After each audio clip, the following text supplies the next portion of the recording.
يا أيها الذين آمنوا اتقوا الله ولتنظر نفس ما قدمت لغد واتقوا الله إن الله خبير بما تعملون আল্লাহ পাক রব্বুল আলামিন সূরাতুল হাশরের ভিতরে মুমিন বান্দাদেরকে লক্ষ্য করে বলছেন, এ দুনিয়ার মুমিন বান্দা, তোমরা শুনে রাখো, সর্বপ্রথম তোমাদের দায়িত্ব হলো আমি রব্বুল আলামিনকে ভয় করা, আমার ভয় অন্তরের ভিতরে পয়দা করা। বিষয় সবগুলি পরিষ্কার। কেমন?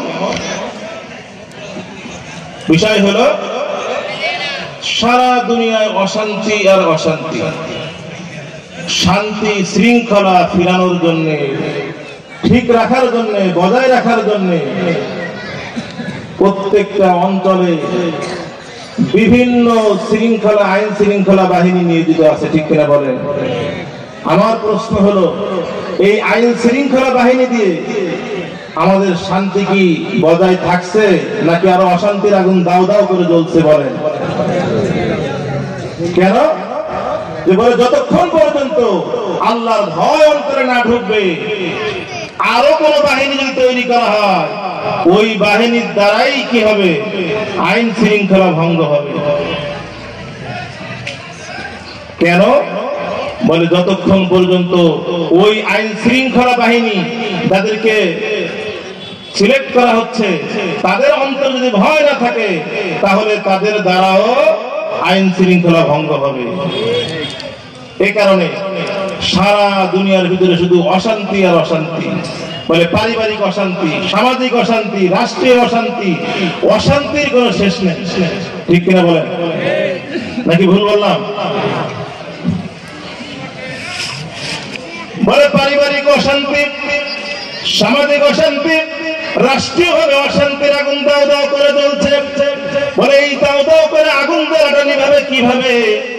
বলে আগুন যদি নিভাতে চাও, সর্বপ্রথম তুমি আল্লাহ রাব্বুল আলামিনকে অন্তর থেকে বিশ্বাস করো, রব করে স্বীকার করে নাও। যদি রাব্বুল আলামিনকে তুমি রব করে স্বীকার করে নাও, মুত্তাকি হয়ে যাও, আল্লাহর ভয় তোমার অন্তরের ভিতরে প্রবেশ করে, তাহলে দুনিয়ার আর কোন আইন শৃঙ্খলা বাহিনীর প্রয়োজন হবে না।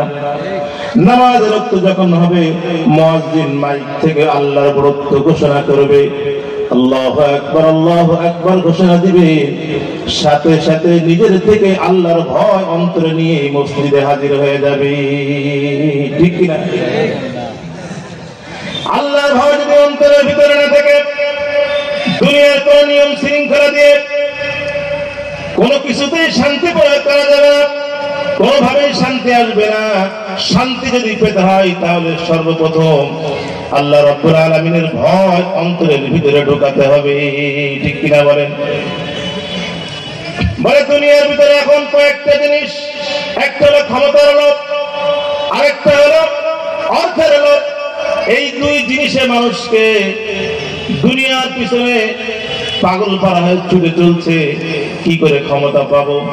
বলে একদল ক্ষমতায় থাকছে দীর্ঘ 17 বছর, আবার আরেক দল বলে আমরা কখন আসবো, দেরি হয়ে যাচ্ছে, ঠিক কিনা বলেন?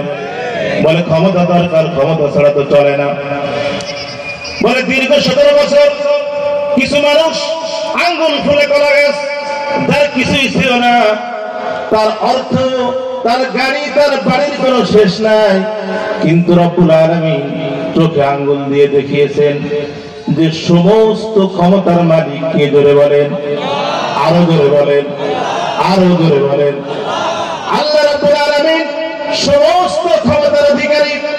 এক্ষেত্রে যদি আপনার আমার চিন্তা চলে আসে, আমি যদি এমপি হতে পারি, চেয়ারম্যান হতে পারি, মন্ত্রী হতে পারি, তাহলে মনে হয় আমি সফল হয়ে গেলাম। আল্লাহ পাক বললেন, আমার বান্দা শুনে রাখো, ক্ষমতা দেওয়ার মালিক আমি, আবার ওই ক্ষমতা ছিনিয়ে নেওয়ার মালিকও আমি, ঠিক কিনা বলেন? বলে ক্ষমতায় দেওয়ার পরে আচার আচরণ এমন হয় যে আর তাকে টেনে নামানো যাবে না। বড় ক্ষমতায় যাওয়ার পরে সেভাবে কিভাবে আমার ক্ষমতা টিকে থাকবে, বলে আমার বিরুদ্ধে যে কথা বলবে তার কণ্ঠ চেপে ধরা হবে, কথা বলতে পারবে না।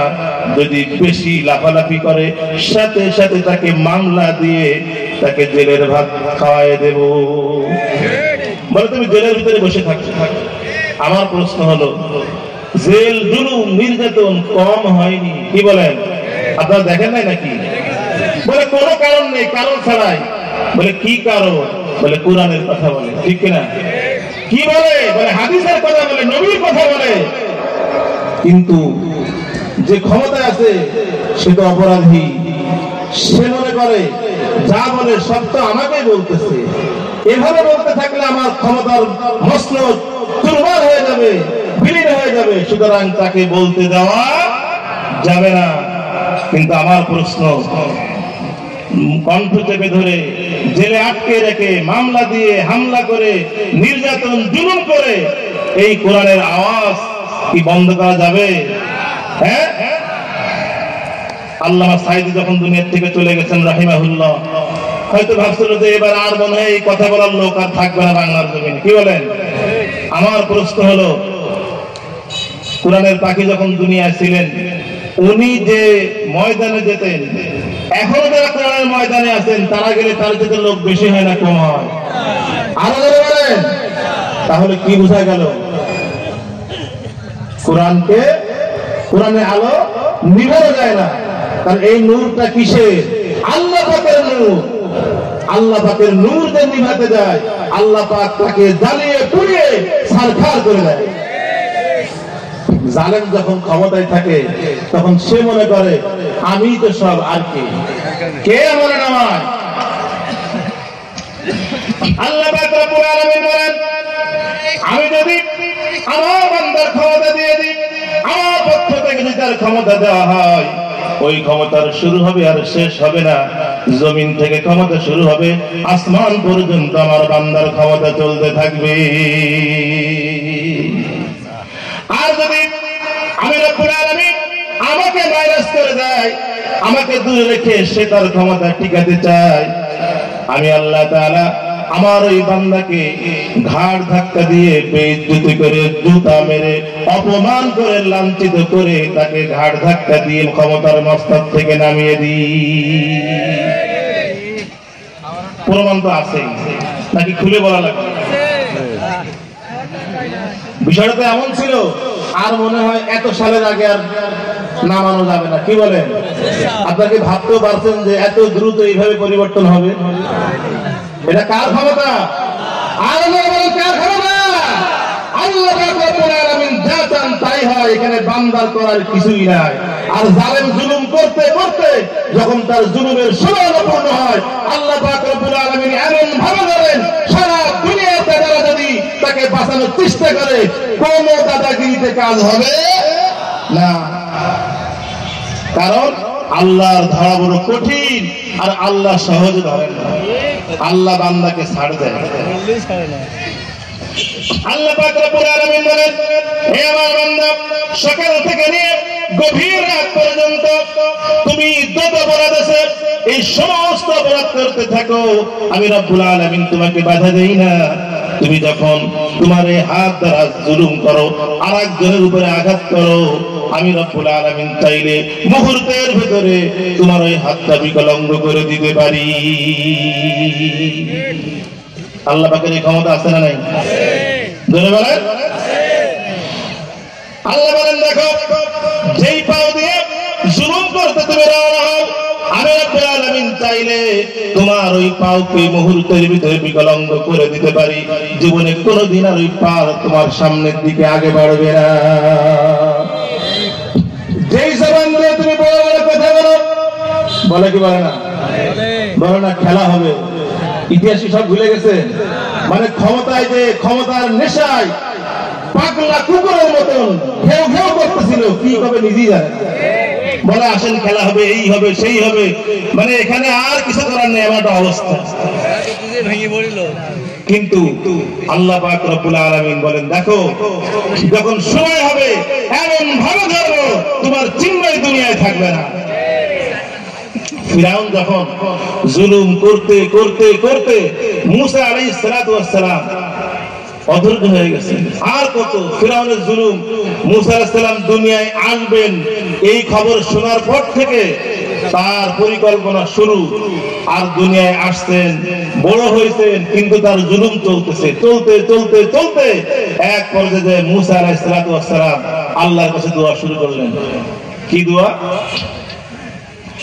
وقال موسى ربنا إنك آتيت فرعون وملأه زينة وأموالا في الحياة الدنيا ربنا ليضلوا عن سبيلك ربنا اطمس على أموالهم واشدد على قلوبهم فلا يؤمنوا حتى يروا العذاب الأليم موسى عليه الصلاة والسلام রব্বুল আলামিনের কাছে দোয়া করলেন, রব্বানা ইন্নাকা আতাইতা ফিরআউনা ওয়া মালাআহু জিনা, বললেন হে আমার রব, আপনি ফিরআউনকে এবং তার ওয়া মালাআহু তার নেতৃবৃন্দ যারা আছে, তার সহপাঠী যারা আছে, তাদেরকে আপনি সৌন্দর্য দিয়েছেন, চিত্তাকর্ষক দিয়েছেন, ওয়া আমওয়ালান ফিল হায়াতিদ দুনিয়া, এবং এমন সম্পদ এই দুনিয়ার জগতে দিয়েছেন, রব্বানা লিউদিল্লু আন সাবিলিক,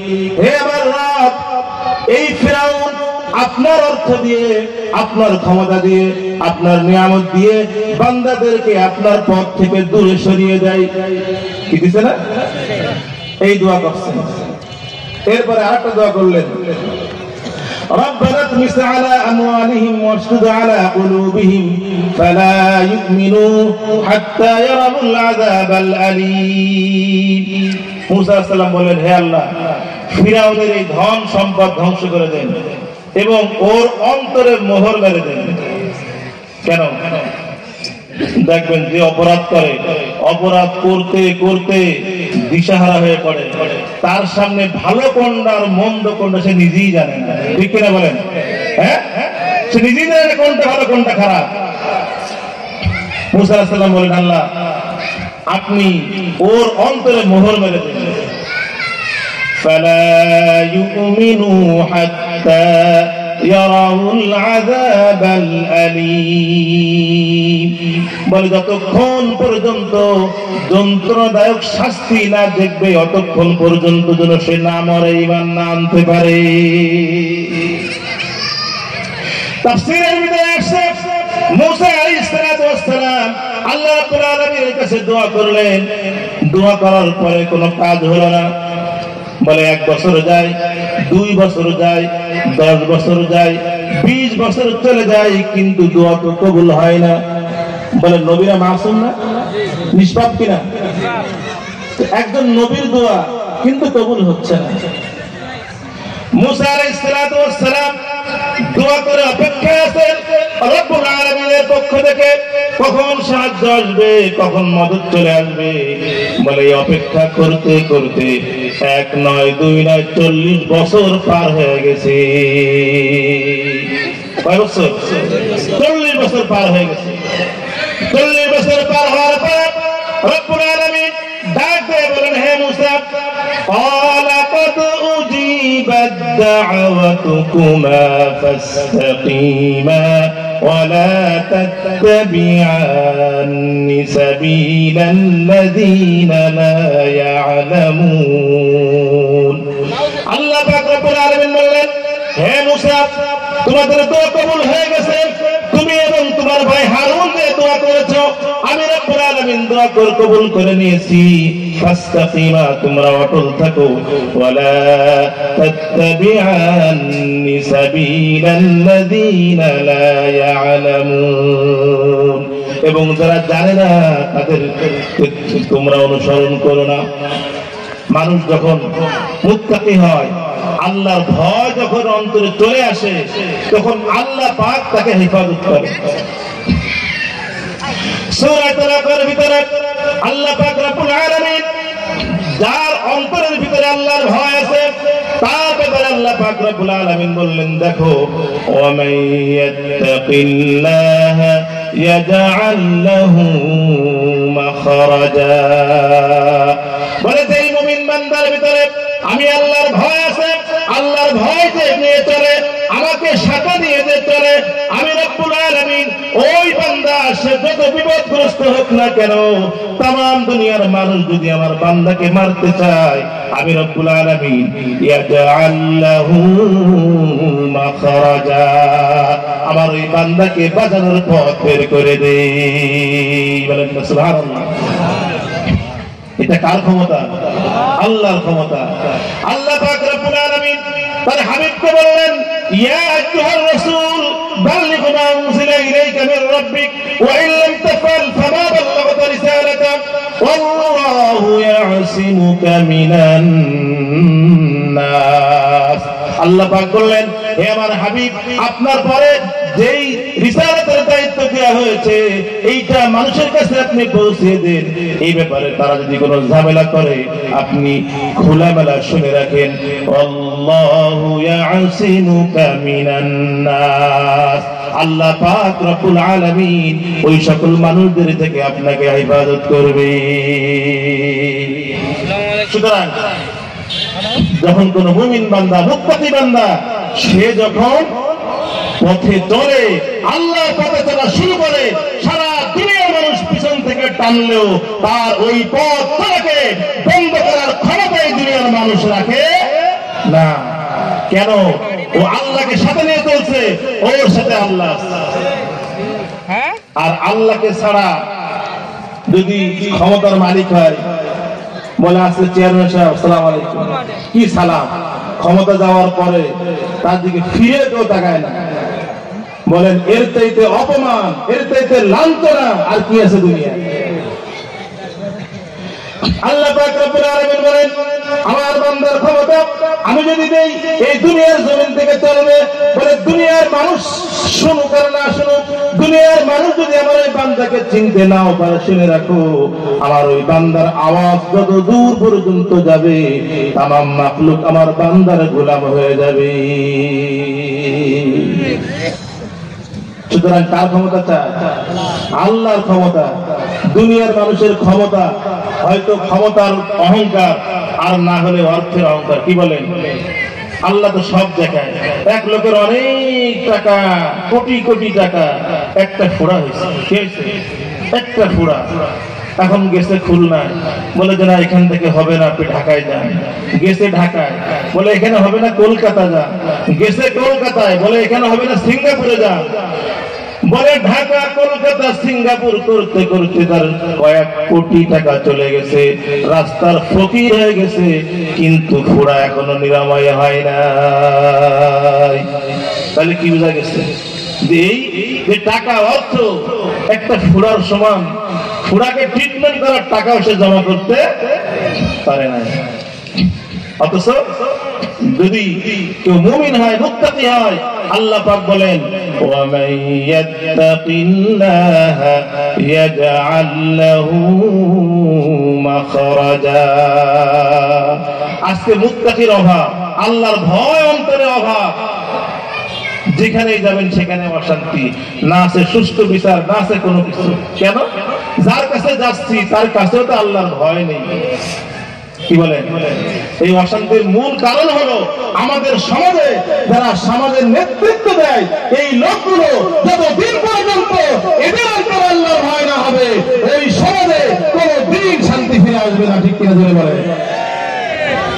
সুতরাং সমাজে যারা নেতৃত্ব দেয়, কারা দেয়, কিভাবে দেয়, এটা আমাদেরকে আগে বুঝতে হবে। একটা ঘটনা বললে বুঝবেন। যখন আপনার ইমাম সাহেব নিয়োগ দেন, কিভাবে দেন? বলে একজন ইমাম সাহেব নিয়োগ দেওয়া হবে, বেতন কত? 5,000, 7,000, 8,000, এর বেশি দেওয়ার না। কি বলেন? ঠিক কিনা? তোমার তাহলে ইমাম সাহেবের দেখো তার চরিত্র ঠিক আছে কিনা, তার ব্যাকগ্রাউন্ড দেখো, ব্যাকগ্রাউন্ড ভালো কিনা, যোগ্যতা কেমন, গলার কণ্ঠ কেমন, মিথ্যা বলে কিনা, অসৎ কিনা, প্রেমে আসক্ত কিনা, তার ছোঁয়া কেন চলি আছে কিনা। কি দেখেন? কি দেখেন না? বলে এত কিছু দেখা হলো, বোর্ডের মাধ্যমে ইমাম সাহেবকে নিয়োগ দেওয়া হলো, 5,000 টাকা বেতন নির্ধারণ করা হলো। ইমাম সাহেব নামাজ পড়াতে গেলেন, সামনে গেলেন, মাগরিবের নামাজের ইমামতিতে দাঁড়িয়ে গেলেন। নামাজ দাঁড়ানোর পরে ইমাম সাহেব বললেন আল্লাহু আকবার। আলহামদুলিল্লাহি রাব্বিল আলামিন আর রহমানির রহিম মালিক ইয়াউমিদ্দিন ইয়াকা না'বুদু ওয়া ইয়াকা নাস্তাঈন গায়রিল মাগদুবি আলাইহিম ওয়ালাদ-দাল্লিন।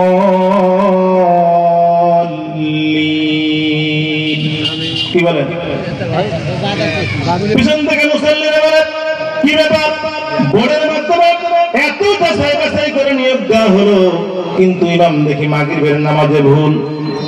আবার যখন ইশার নামাজ পড়াতে গেল, ইশার নামাজের ভেতরে ইমাম সাহেব আবার ভুল করে ফেললেন। মুসাল্লিরা বলতেছেন কি ব্যাপার? মাগরিবের নামাজেও ভুল, ইশার নামাজেও ভুল, ফজরের নামাজে যখন গেছে ফজরের নামাজের ভিতরে ভুল। সাথে সাথে বলে ইমামের চাকরি আউট। ঠিক কিনা বলেন? হ্যাঁ, বলে ইমাম কোন কাজে লাগে? বলে ইমাম কোন কাজে লাগে না, ইমামের কাজ একটাই, শুধুমাত্র নামাজ পড়াবে, 5 ওয়াক্ত নামাজ পড়াবে, আর মুসাল্লিরা তার পিছনে যে শুধু নামাজটা আদায় করবে। মসজিদ থেকে মুসাল্লিরা বের হয়ে যার যার কাজে চলে যাবে। ইমামের দায়িত্ব শেষ, মুসাল্লিরাও খুশি। এতটুকুন দায়িত্ব ঠিক কিনা বলেন? বলে এতটুকুন দায়িত্ব পালনে সামান্য অবহেলার কারণে, সামান্য অদক্ষতার কারণে সাথে সাথে ইমামকে বরখাস্ত করে দেওয়া হয়। ঠিক কিনা জোরে বলেন? হ্যাঁ, বলে এতটুকুন অদক্ষতার কারণে ইমামকে এত যাচাই বাছাই করা হলো, ইমামকে বাদ দেওয়া হলো। আর যেই লোকটাকে সমাজের প্রত্যেকটা রন্ধ্রে রন্ধ্রে প্রয়োজন হবে, যার হাতে সবকিছু সমস্যা, সমাজের পুরা দায়িত্বটা যার হাতে অর্পণ করা হলো, বলে ওই লোকটাই ওই সমাজের সবচেয়ে বড় সুদখোর। কি বলেন? বলে সমাজের নেতৃত্ব যাকে দেওয়া হলো, বলে কাকে দিল? বলে জুলুমকারী একজন জালেমকে দেওয়া হলো। বলে কার হাতে? এই গ্রামের দায়িত্ব, এই ইউনিয়নের দায়িত্ব, দেশের দায়িত্ব কার হাতে ছেড়ে দিলে? বলে সবচেয়ে বড় চিটার, প্রতারক, বাটপার, ধোঁকাবাজ, আমানতের খেয়ানতকারী বড় জালেম তার হাতেই দেয়া হলো। ঠিক কিনা বলেন? শান্তি আসবে? বলে শান্তির রাস্তায় তো বন্ধ করে দিচ্ছি, সিলগালা করে দেওয়া হয়েছে, শান্তি আসবে কিভাবে? এলাকায় চাঁদাবাজি হয়, কিন্তু চেয়ারম্যান বলে আজ থেকে আর কোনো চাঁদাবাজি হবে না। বলেন কারো সাহস আছে? চেয়ারম্যান যায় না, চেয়ারম্যানের লোক চলে যায়। বলে চেয়ারম্যানের লোক কথা বলি তোর দোকান বন্ধ হয়ে যাবে। এলাকায় না থাকতে পারে। গতকালকের আগের দিন আমাদের খুলনা গল্লামারির কথা বলছি। আল্লাহর নবী ইরশাদ ফরমান, আনা মাদিনাতুল ইলম ওয়া আলিয়ুন বাবুহা। বলে আমি হলো এই মদিনার ইলমের শহর, আর যার দরজা হলো আমার আলী। তার মানে কত ইলম রাখে আলী রাদিয়াল্লাহু তাআলা আনহু। ওমর ফারুকের দরজায় যখন গেলেন, দূর থেকে দেখলেন যে একটা তেলের বাতি জ্বালানো আছে। ঘরে প্রবেশ করা মাত্রই সাথে সাথে আমিরুল মুমিনিন বাতিটা নিভিয়ে দিলেন। বাতি নিভিয়ে দেওয়ার পরে হযরত আলী বলতেছেন, হে ওমর, আপনি কি রাগ করলেন নাকি? আপনার ঘরে প্রবেশ করার সাথে সাথে ঘরের বাতি আপনি কেন নিভিয়ে দিলেন? ওমর ফারুক রাদিয়াল্লাহু তাআলা বলেন, ও আলী, শুনে রাখো, তুমি যখন আমার কাছে আসছো, যেই বাতি জ্বলতে দেখেছো ওইটা বাইতুল মালের টাকায় কিনা, ওর ভিতরে যে তেল ঢুকানো ওইটাও বাইতুল মালের তেল ঢুকানো। ওইটা দিয়ে আমি বাইতুল মালের হিসাব করতেছিলাম। যখন তুমি চলে আসছো, এখন তোমার সাথে আমার ব্যক্তিগত আলাপ, ব্যক্তিগত আলোচনা হবে। এই জন্য বাইতুল মালের অর্থ দিয়ে আলো জ্বালিয়ে তোমার সাথে কথা বলবো। কিয়ামতের ময়দানে আল্লাহ রাব্বুল আলামিনের কাঠগড়ায় আমাকে দাঁড়াতে হবে। এখন বোঝেন আমরা কোথায় আছি। তার মানে হাজার হাজার কোটি টাকা, একটা মানুষের কয় টাকা লাগে থাকতে বলেন? জীবন ধারণ করার জন্য শান্তি থাকতে কত টাকা লাগে? কিন্তু না, এটা নিশা। কি নিশা? টাকা লাগবে না, কিন্তু টাকা সব পাচার হয়ে গেলেন। পান করার পরে বলতেছেন, কি ব্যাপার, আমি তো হঠাৎ দুধটা খেয়ে ফেললাম, কোথার থেকে তুমি এই দুধ আমাকে দিয়েছো, কোথার থেকে নিয়েছো?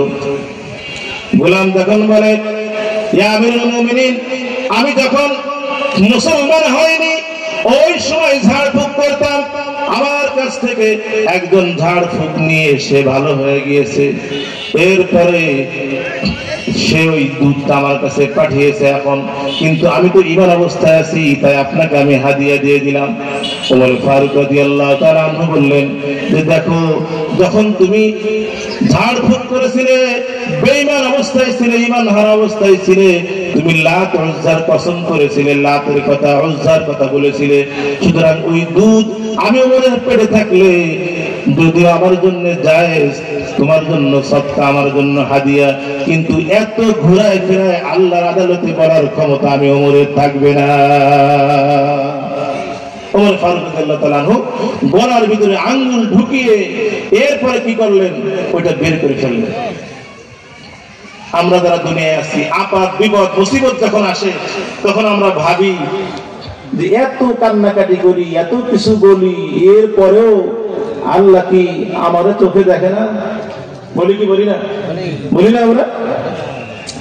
আল্লাহ পাক রব্বুল আলামিন যখন কোন মুমিন বান্দাকে ভালো চান, তার কল্যাণ চান, বান্দার কল্যাণ যখন চান, তখন তার উপরে কিছু বিপদ আপদ দিয়ে দেন। বিপদ দিয়ে, মুসিবত দিয়ে ওই বান্দাকে তার কোলে টেনে নেন। একটা ঘটনা শুনলে আপনারা বুঝতে পারবেন। দুইজন ব্যক্তি, একজন ইমানদার আর একজন হলো অমুসলমান। বলে ইমানদার ব্যক্তি যখন তার মরণের সময় হয়ে গেছে, মৃত্যুর সময় তার ছেলেদেরকে বলছে, বাবা আমার মনে বড় শখ, আমি একটা বড় মাছের মাথা খেতে চাই, যেটা সমুদ্রের ভিতরে পাওয়া যায়। একটু ভুল হয়েছে, এটা হলো মুসলমানের কথা। মুসলমান বলতেছে, বাবা আমার এই সময় সবচেয়ে বড় আশা হলো আঙ্গুরের জুস খাওয়া। এখন তো পুরা সিজন সব ফলাফল পাওয়া যায় কিনা?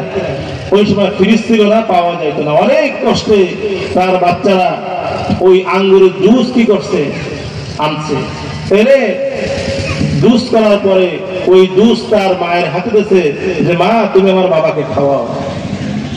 এবার স্ত্রীর হাতে ওই আঙ্গুরের পেয়ালা স্বামীকে দিবে। আল্লাহ পাক রব্বুল আলামিন জিবরাইল আমিনকে বললেন, হে জিবরাইল তুমি যাও, এক মুহূর্ত দেরি করবে না, আমার ওই বান্দির হাত থেকে আঙ্গুরের পেয়ালাটা ধাক্কা মেরে ফেলে দাও। জিবরাইল আমিন আর এক মুহূর্ত দেরি করলেন না, সাথে সাথে এসে হাতের ধাক্কা দিলেন। ধাক্কা দিয়ে আঙ্গুরের শরবতের পেয়ালাটা পড়ে গেল।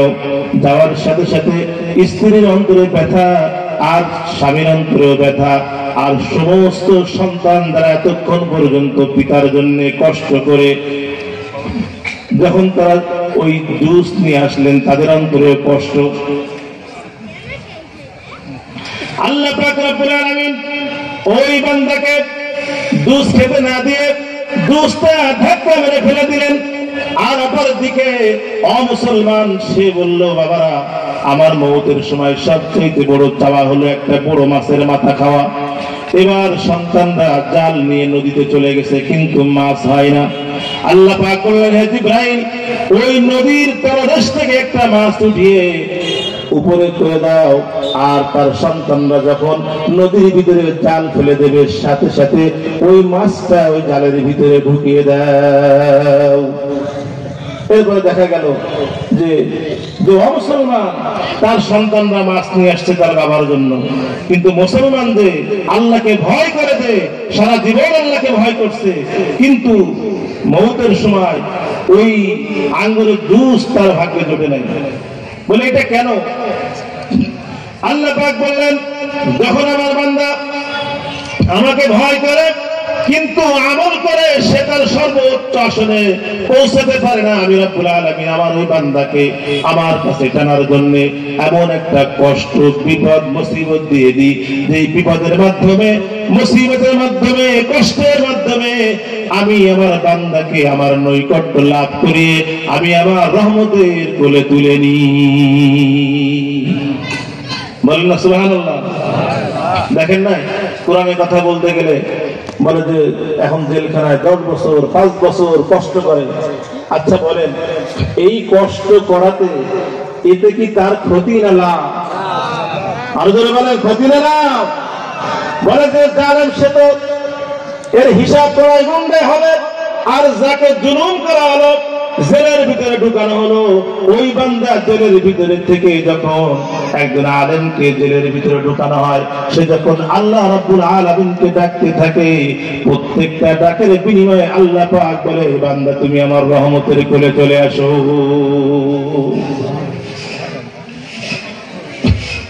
আল্লাহ পাক রব্বুল আলামিন কুরআন নাযিল করেছেন, এর হেফাজতের দায়িত্ব তার কাছে। আল্লাহর নবী দুনিয়া থেকে চলে গেছেন, এই দায়িত্ব এখন কাদের বলেন? এই দায়িত্ব কাদের উপরে? আলেমদের উপরে। সবথেকে বড় অভিযোগ আলেমদের উপরে। কেন? বলে অমুক পীর সাহেব ভালো না, তমুক হুজুর ভালো না, মানে আরে উনি তো ওয়াজ করে গেলে উনিও তো ভালো না, অমুক সে তো জামাত ইসলামের রোকন কিন্তু সেও তো ভালো না, বলে অমুক পীর সাহেব সেও তো ভালো না। এই যে ভালো না ভালো না ভালো না, তাহলে ভালো কি আমার বলে? কুরআনে কারীমে একটা আয়াত আছে, ইয়া আইয়ুহাল্লাযীনা আমানুত্তাকুল্লাহ ওয়া কুনু মা'আস সাদিকিন। আল্লাহ পাক রব্বুল আলামিন বললেন, হে মুত্তাকি, হে ইমানদার বান্দা, তোমরা সাদিকিন, যারা নেককার, যারা সৎ, তাদের সাথে উঠা বসা করো।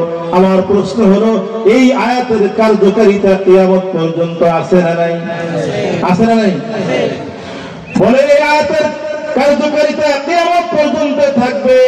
বলে তোমার সমাজের ভিতরে মুত্তাকি থাকবে, যে এলাকায় আসো, যে গ্রামে আসো, যে মহল্লায় আসো, প্রত্যেকটা মহল্লার ভিতরে সালিহিন নেককার লোক আছে। তাই যদি না থাকবে, তাহলে এই আমল, এই আয়াত কি হবে? এটা আল্লাহ পাকের হুকুম না, এবং এটা কিয়ামত পর্যন্ত যতদিন দুনিয়া আছে ততদিন চলবে। দেখবেন কথায় কথায় ইমাম সাহেবের উপরে, আলেমের উপরে যারা গায়ে হাত তোলে, হাত তো দূরের কথা, আল্লাহ পাকের হাবিব বলেন, ফজলুল আলিমি আলাল আবিদি কাফজলুল কমারি আলা সাইরিল কাওয়াকি। আল্লাহ পাকের হাবিব বলেন, দেখো একজন আলেমের সম্মান তোমার মাথার উপরে, আসমানের উপরে লক্ষ লক্ষ তারকা, ওই তারকার ভিতরে একটা চাঁদ যেমন, এই দুনিয়ার মানুষের ভিতরে একজন আলেমের সম্মান তেমন। ঠিক কিনা জোরে বলেন? এটা কার কথা? আল্লাহর নবীর কথা। আর আল্লাহর কথা কি? আল্লাহর কথা বললেন, ইয়া আইয়ুহাল্লাযীনা আমানু লা তারফাউ আসওয়াতাকুম ফাওকা সাওতিন নবী। আল্লাহ পাক বললেন, হে দুনিয়ার মানুষ শুনে রাখো, আমার নবীর আমাদের উপরে তোমরা আওয়াজ করতে পারবে না।